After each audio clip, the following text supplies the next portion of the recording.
It started with a slide. Not some big metal contraption from a public park or one of those massive jungle gyms that makes your insurance agent sweat. Just a small, bright yellow plastic slide with monkey bars attached and a tiny steering wheel that squeaked when you turned it. I assembled it over the course of 3 weekends, mostly after dark, with a headlamp and half a dozen cups of cold coffee while my daughter watched from the kitchen window in her dinosaur pajamas. She was 6, still fighting the leftover shadows from lockdown, wouldn't play with other kids, wouldn't go to the community park anymore after a boy called her weird for wearing earmuffs in summer. So I brought the fun to her. We didn't have a big yard, just a rectangle of patchy grass and a fence that always leaned a little to the left, but it was ours. And in that space, I carved out something magical. By the time I finished, we had a tire swing, a climbing net, and a sandbox shaped like a pirate ship. The kind of place where a 6-year-old with a wild imagination could sail to Mars before lunch. She loved it. Every day after school, she'd run straight to it. No iPad, no YouTube, no coaxing. She named the slide Captain Banana, the sandbox Treasure Island, and the climbing net Mount Giggle. And for 2 weeks, everything felt like it was finally normal again, until the letter came, typed, cold, folded so tightly the creases felt like paper cuts. Notice of HOA violation. Unapproved structural addition. Dear resident, it has come to our attention that a non-regulation structure has been erected in your backyard. Per the Neighborhood Aesthetic Code, Bylaw 3A7, any external structure visible above fence height must be approved by the board. Translation: the top of Captain Banana poked out just high enough to be seen from Karen's second-story bathroom window. And Karen didn't like it. The next morning, I got a second letter. This time, hand-delivered. No envelope, just wedged between my mailbox and the post like a passive-aggressive dagger. 30 days to comply or fines will be imposed. I read it 3 times, trying to figure out what exactly they wanted me to do. Take it down? Trim it? Disguise it with shrubbery? I emailed the HOA. No response. I left a voicemail. No callback. So I did what any parent would do. I let my daughter keep playing. Because here's the thing, this wasn't a luxury item. It wasn't about showing off or annoying the neighbors. It was therapy. That slide was the first thing that made her laugh again, after almost a year of quiet meals and anxious hugs. But Karen didn't see that. Karen saw non-uniformity. 2 days later, I caught her taking pictures. She stood by the fence with her iPhone raised, like she was photographing a crime scene. I stepped outside. "Can I help you?" I asked. She didn't flinch. "Documenting visual obstructions for the board." "Visual obstruction?" I looked at the slide. "It's a children's playset." "It's a violation of neighborhood cohesion," she said, like that meant something. Then she pointed at the faded copy of the HOA code she'd printed and underlined. 3A7.1.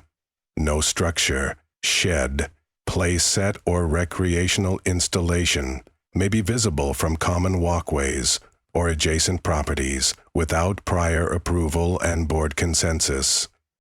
I blinked. "So, you're saying my 6-year-old's playground is against the law of neighborhood aesthetics?" "I'm saying," she said sharply, "you need to take it down."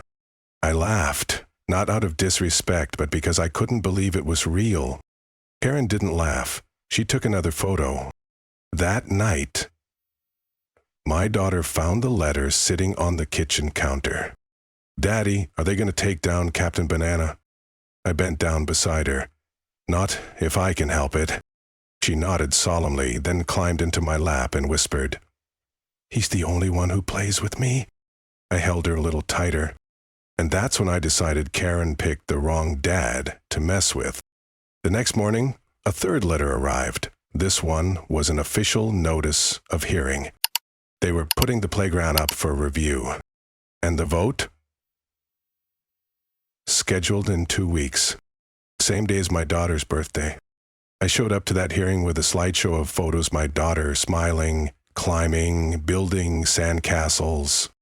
They showed up with a laser pointer and a diagram measuring the height of the monkey bars. And when I tried to speak, Karen interrupted. This is not an emotional matter. It's a procedural one. I looked her dead in the eye. You're trying to tear down my daughter's joy because it doesn't match your paint swatches. No one said a word. They scheduled a revote. That's when I realized this wasn't going to be one with words. It would take something stronger. 2 days after the HOA hearing, a bright orange notice was zip-tied to our gate. Final warning, 10 days to remove unapproved structure. And underneath, scribbled in pen like a personal flourish, was the phrase, "Non-compliance may result in escalating financial penalties." They didn't even pretend anymore. Karen had made it clear this wasn't about rules. This was about control. I stood in the yard, arms crossed, watching my daughter swirl around Captain Banana like it was the center of her world. She was mid-pirate voice, shouting something about hidden gold and a worm army invading the sandbox. I didn't see the notice. He didn't see me crumple it into a ball and shove it in my back pocket like I was holding back a fire. Later that night, Karen walked by the house. Again, she wasn't subtle. Stopped in front of our fence, pulled out her phone, snapped photos this time from the sidewalk like she wanted to be seen. I stepped outside. "You really can't help yourself, can you?" I called out. She turned. "This is public property. I'm allowed to document neighborhood violations." "You mean kids playing in their yard?" Karen adjusted her visor. "This has nothing to do with your daughter. This is about preserving the community's visual harmony." Visual harmony. It was like talking to a sentient HOA handbook. Then she smirked. "Besides, the board already voted. We're just enforcing the policy now." And laughed. "You mean you're enforcing the policy?" She didn't deny it. Just turned and kept walking, humming a tune I couldn't name but somehow still hated. By the weekend, the letters escalated. One from the HOA legal committee. One from a private mediator. One that came certified mail with an HOA letterhead so dramatic it looked like it had been printed for a court in 1987.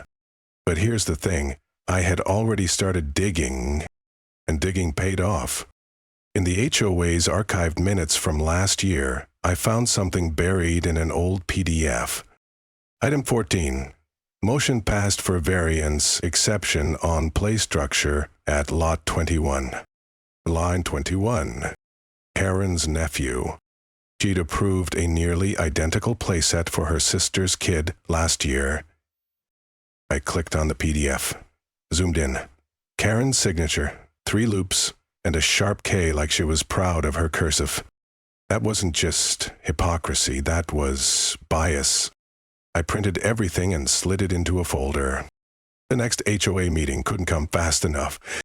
But before that could happen, I got a knock on the door. 2 men. Collared shirts, clipboard between them. One wore a badge that read, Neighborhood Compliance Coordinator. I didn't even know that was a thing. "We're here to inspect and assess the removal plan for the non-compliant backyard structure." I stared at them. "There is no removal plan." The taller one cleared his throat. "Sir, refusal to comply with bylaw enforcement can result in daily penalties of up to $100 a day," I finished. "I read the bylaws." I stepped out and handed them the folder. Here's a copy of the approval for a similar structure granted last year. With Karen's signature, you want to talk about compliance? Let's talk about selective enforcement. The clipboard guy blinked. Sir, we're just contractors. Then deliver that to your boss, I said. They left without speaking again. That evening, my daughter asked, are they going to take down Mount Giggle too? And she said it so casually, like she was already making peace with her little kingdom being torn apart. I knelt down. No, I said, not this time. That night, I stayed up filing a formal complaint, not to the HOA, to the State's Fair Housing and Human Rights Office. Selective enforcement, intimidation, targeted action against a minor's therapeutic play area. I used their words, their own bylaws, their own photos. Karen wanted war? She just got herself a legal one. The day before the next meeting, I received a letter from the Fair Housing Office. They were launching a preliminary inquiry. And just like that, the HOA board went silent. Emails unanswered. Calls dropped. Karen, on the other hand, doubled down. She circulated a new flyer in the neighborhood titled, Restoring Our Streets, the Fight Against Structural Nuisances. It included a blurry photo of Captain Banana from behind the fence. You know what else was visible in that photo? My daughter. Not her face, not clearly, but enough to make my stomach drop. Karen had crossed the line. She wasn't protecting property values. She was trying to erase my kids' joy, and that I wasn't going to allow. The meeting was packed, more than usual.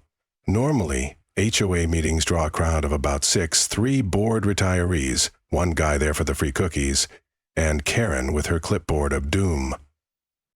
But that night there were over 24 people, standing room only.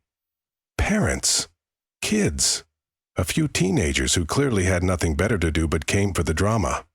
Even Mrs. Delaney from 2 doors down wheeled herself in with an oxygen tank and a side-eye that could curdle milk. I stood at the back, folder in hand, my daughter beside me clutching her plush dinosaur like it was a shield. She wanted to speak.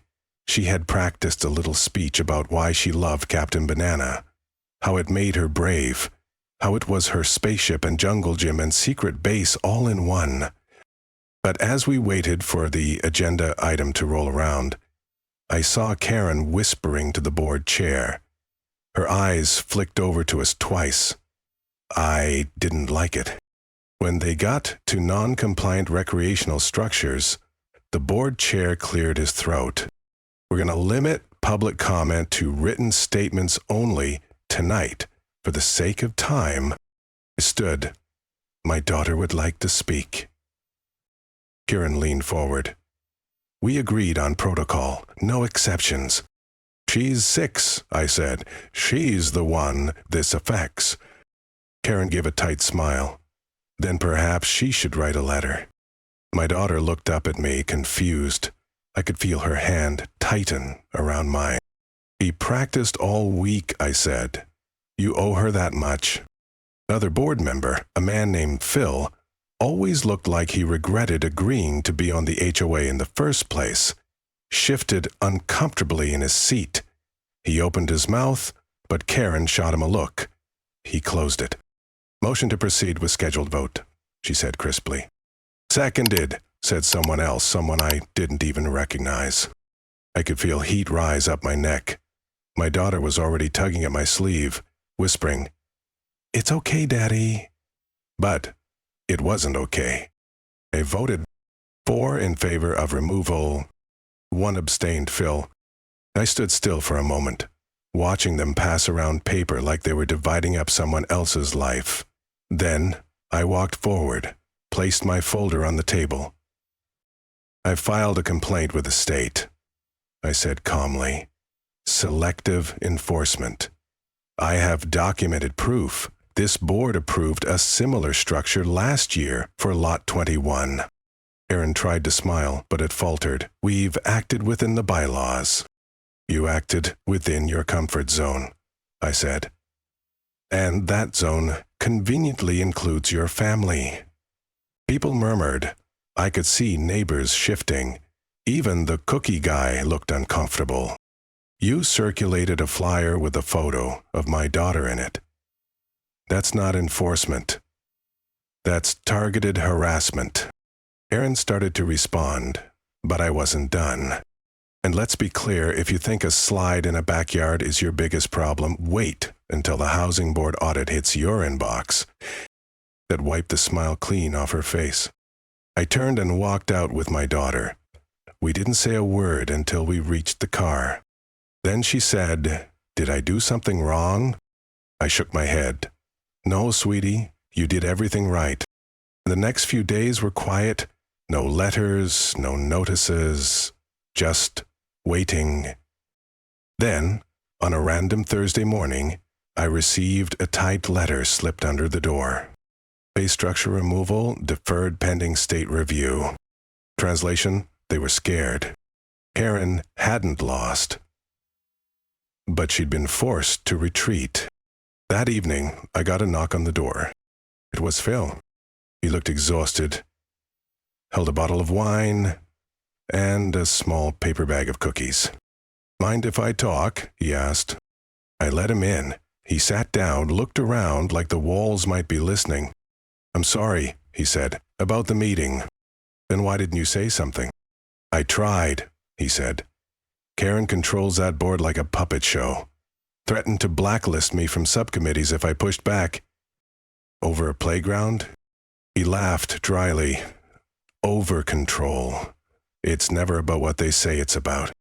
He pulled something from his jacket, an email from Karen. "We can't afford to let that playset stand. It'll set a precedent. We'll lose the ability to regulate backyard structures altogether." Regulate, not protect, not improve, just controlled. Bill left the email with me, said I could do what I wanted with it, said he was stepping down from the board. Before he left, he bent down to talk to my daughter, told her his own grandkid had a slide like Captain Banana, said he wished more people built things like that. She smiled for the first time in days. Later that night, I uploaded the email into the Housing Board complaint file, along with Karen's flyer, along with the meeting minutes from the Lot 21 approval. I labeled the folder Board Bias, Visual and Procedural Evidence. Then I sat outside on the porch and listened to my daughter giggle from the backyard, sliding down Captain Banana like it was the first day again. Karen might have won the vote, but I was building the case. And this time, the neighborhood was watching. The next official HOA notice didn't come in a letter. It came in the form of silence. Emails from the board went unanswered. The monthly meeting was postponed due to administrative review. And Karen? She vanished like smoke. No jogs around the block. No clipping roses while pretending not to watch us. No passive-aggressive walk-bys with her phone aimed vaguely at our house. But I wasn't fooled. Karen didn't retreat. She regrouped. In the meantime, my daughter kept playing. Her confidence bloomed again. She invited the neighbors' twins over, taught them how to sail the seas of Snacklandia from the top of the slide, and made them solemnly swear they were part of Captain Banana's crew. It was working. That's what made what happened next even worse. Saturday morning, sky blue, grass freshly mowed. My wife was making pancakes when we heard the knock. Not the HOA this time. It was a building inspector. Clipboard in hand, neon vest, confused look on his face like he hadn't expected someone to actually answer the door. "Morning," he said. "I'm here on behalf of the city to conduct a visual inspection. We received a report that there may be unpermitted construction occurring on the premises." "Construction? You mean the slide?" I asked. He looked at his form. Backyard play structure, visible from adjacent lot, possibly exceeding height regulations. It was Karen again, of course it was. But here's the catch. She didn't go through the HOA. She went straight to the city and filed a complaint under a different clause, safety inspection. I stepped aside and let him in. He measured, took pictures, jotted notes. I kept my mouth shut. Let him do his job. After 20 minutes, he shrugged and said, "Honestly, looks fine to me. As long as it's under 10 feet and not attached to the dwelling, you're good." I walked him to the gate and handed him a copy of the bylaw exception I had printed, just in case. He smiled, took it, and said, "You'd be surprised how often this happens. Some HOAs, they get weird." Yeah. Weird was putting it lightly. That night, I sent an email to the board CCing the city inspector's clearance. No reply. But I didn't need one, because the real reply came in the form of another envelope. No return address, just a sticky note on the front. "Thought you should see this." Inside, screenshots. Karen's private Facebook group for neighborhood preservationists. She'd been venting there, complaining that people with kids think they're above the rules. Talking about how the playset was an eyesore and setting a dangerous precedent. Then one comment stood out. "You'll take it down, eventually. We'll just keep turning the screws." That was the moment the gloves came off. I filed a formal ethics complaint with the state HOA regulatory board, attached every document, every photo, every incident. From the time she photographed my daughter to her attempt at bypassing due process through city code loopholes. Then I went a step further. I launched a petition. It wasn't flashy, just a few lines. Let our kids play. Protect backyard joy. Demand the HOA allow family-friendly structures with fair, consistent rules. It spread like wildfire. Turns out I wasn't the only one Karen had targeted. The neighbor's patio umbrella, too bright. Another's wind chimes, audible disturbance. Someone painted their door navy instead of approved beige. HOA violation. We hit 150 signatures in 3 days. I printed every single one and mailed them, along with the ethics complaint, to the state board and the HOA leadership. Then I held a backyard barbecue. Not just for fun. It was a statement. Balloons tied to the fence. Burgers on the grill. Captain Banana front and center. Neighborhood kids everywhere, laughing, screaming. Half the block came. Even Phil showed up again, no longer a board member, this time with his grandson. He brought ice cream sandwiches and gave me a wink. But you know who didn't show up? Karen. Though we all noticed a pair of eyes behind the curtains at lot 21, watching, probably counting fence posts and muttering about grass length. Near the end of the night, my daughter stood on top of the slide, arms out like Rose from Titanic, and shouted, "Captain Banana says this yard is for everyone." The whole party erupted in laughter. In that moment, it was worth every late-night email, every PDF file, every ounce of restraint I showed when I wanted to rip that orange violation notice into confetti, because the point wasn't just keeping a slide. The point was not letting a rule book become a weapon. The next morning, I received an email.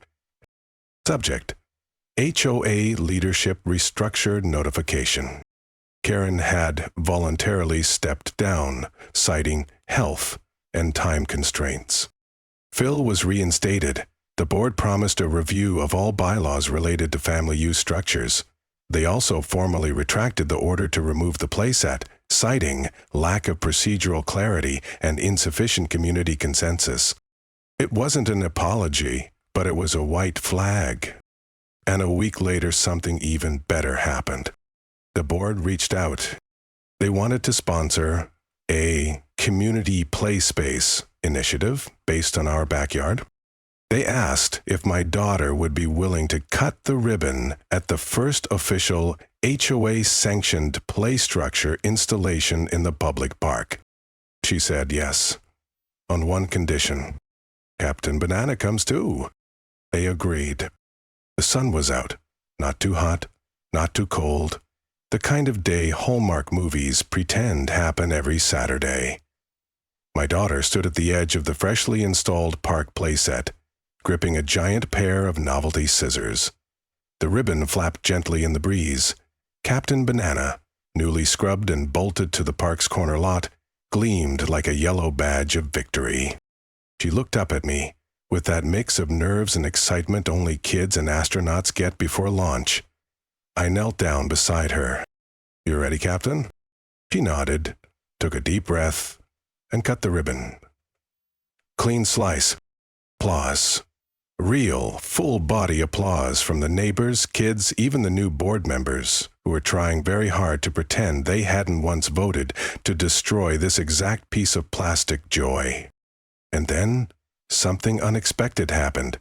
Mrs. Delaney wheeled forward, oxygen tank clicking, pearls swinging slightly with the motion, and raised her voice. "I move we name this park after Captain Banana." Laughter, then cheers. Someone made a motion.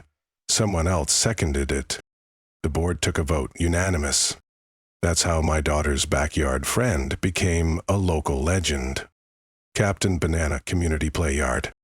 There's even a plaque, but it didn't end there. A week later, I received a manila envelope in the mail. Inside, a formal letter from the state HOA Regulatory Board. They had completed their ethics review.